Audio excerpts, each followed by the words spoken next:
Hey guys, welcome back to the channel. Today I'm back with yet another tutorial video on app guide, and in today's video I'll show you how you can change a country or region in Play Store. So you want to download some app, games or movies from Play Store but they are not available in your region. By changing the country or region of the Play Store, you'll easily be able to access that app from your device. Now, in order to change the country or region of your Play Store, the first thing you want to do is open your Play Store. Then tap on the accounts icon on the top right corner. Now you want to go to the settings. Here, inside general settings, you'll see an option labeled as account and device preferences. Tap on that.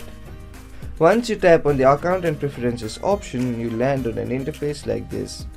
Here you'll see a section labeled as country and profile, and under that you'll see switch to the specific country Play Store. In my case, it's the United States Play Store.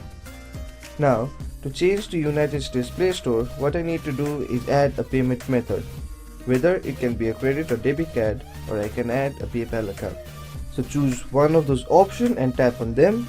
Tap on continue. Now enter your card details or your PayPal account details, then tap on the save button. Once you have saved the payment method, go to your phone settings. Once you get to your phone settings, tap on the apps and notifications option. It can also be labeled as apps, application management, etc. From here, tap on the Google Play Store option, tap on the force stop button, then go to your storage and cache and clear the storage. Once you have done that, open Play Store. Now you have successfully changed the country or region in Play Store. Now you can access any of the apps, games and movies of that specific country which you changed your Google Play Store region to. So that will be it for today's video. Hope this video was helpful for you. If it was, hit the like button, subscribe to the channel, and I'll see you in the next video with new information. Goodbye.